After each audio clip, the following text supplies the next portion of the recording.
అంటే మీ ద్వారా ఒక్క విషయం ప్రజలకి చెప్పదలుచుకున్నా, వైఎస్ఆర్ కాంగ్రెస్ పార్టీ నాయకులకి ఒక్క మాట చెప్పదలుచుకున్నా.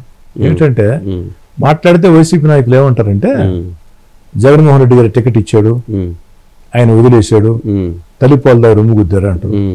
అయా వైసీపీ సోషల్ మీడియా, వైసీపీ అభిమానులారా, జగన్మోహన్ రెడ్డి గారికి ఎంపీ టికెట్ ఎవరు ఇచ్చారు?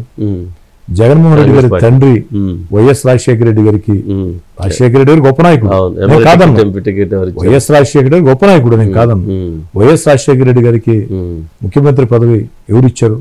అంతకుముందు వాళ్ళు ఇవ్వలే కదా, సోనియా గాంధీ గారు ఇచ్చారు కదా. మరి అనేక రకాల ఇబ్బందుల్లో ఉన్న జగన్మోహన్ రెడ్డి గారు ఆర్థికంగా 2004 తర్వాత ఏ స్థాయికి అభివృద్ధి చెందాడు? దీనికి కారణం సోనియా గాంధీ గారు కదా. మరి నువ్వు సోనియా గాంధీ గారితో విభేదించే వారం ముందు నీ అధికారిక పత్రిక సాక్షిలో ఒక వార్త పెట్టించావు, సోనియా గాంధీ నా తల్లి లాంటిది, నా ఒంట్లో ఉండేది కాంగ్రెస్ రక్తం అని. వారం ముందు వారం తర్వాత ఏం మాట్లాడు? సోనియా గాంధీ ఒక ఇటాలియన్ బొమ్మ, కాంగ్రెస్ పార్టీ గురించి నీచంగా అదే సాక్షిలో 15 రోజుల్లో తేడా వచ్చింది, వారం రోజులు తేడా వచ్చింది. అంటే రాజకీయ విభేదాల సహజం. అవును వంశీ గారు, విపి సింగ్ గారి దగ్గర నుంచి ఇందిరాగాంధీ గారి దగ్గర నుంచి విభేదాల సహజం. అనేక మంది విభేదిస్తూ ఉంటారు, కానీ మాలాంటి విభేదిస్తే మాత్రం అది ద్రోహం చేయటం, జగన్మోహన్ రెడ్డి విభేదిస్తే మాత్రం అది మంచి చేయటం.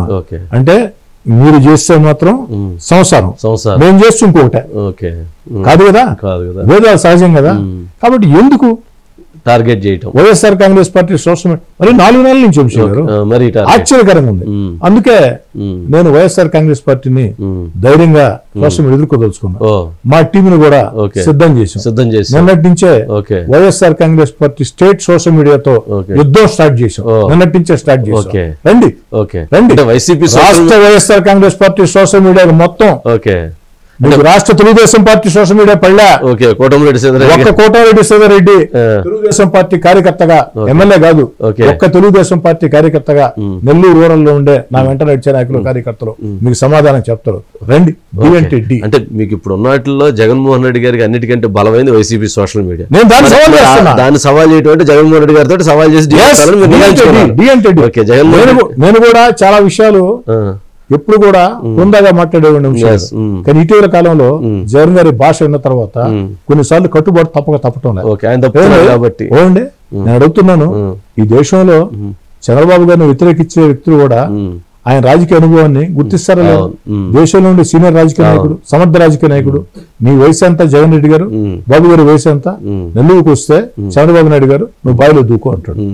నేను అడిగా, దూకాల్సింది బాబు గారు కాదు, నువ్వు దూకాలి జగన్మోహన్ రెడ్డి అని చెప్పి మొట్టమొదటిసారి ఏకవచనంతో సంబోధించా. నేను చెప్పేది ఏంటంటే, అవతల వ్యక్తి ధర్మయుద్ధం చేస్తే నేను ధర్మయుద్ధం చేస్తా. నువ్వు ఉచ్చి నిత్యాలు మరిచి మాట్లాడితే నీదైనా రీతిలో నీకు సమాధానం చెప్పుకుంటే సమాధానం చెప్పుండే వంశీ గారు. చంద్రబాబు నాయుడు గారు, లోకేష్ గారు చేతులు కట్టేశారు, సంఖ్యలు వేశారు చేతులకి, కాలగొడేశారా? కాబట్టి చేయలేని పరిస్థితి. కానీ దీని ఎవరో కాదంట కదా, మీ సోషల్ మీడియా లక్ష్యంగా చేసుకుంది, ఉచ్చి నిత్యాలు మాట్లాడుతుంది. మహా టీవీ ద్వారా వంశీ గారి సమక్షంలో ఆంధ్రప్రదేశ్ వైఎస్ఆర్ కాంగ్రెస్ పార్టీ సోషల్ మీడియాని సవాల్ విసురుతున్నా. నిన్నటి నుంచే మీతో యుద్ధం ప్రారంభించా.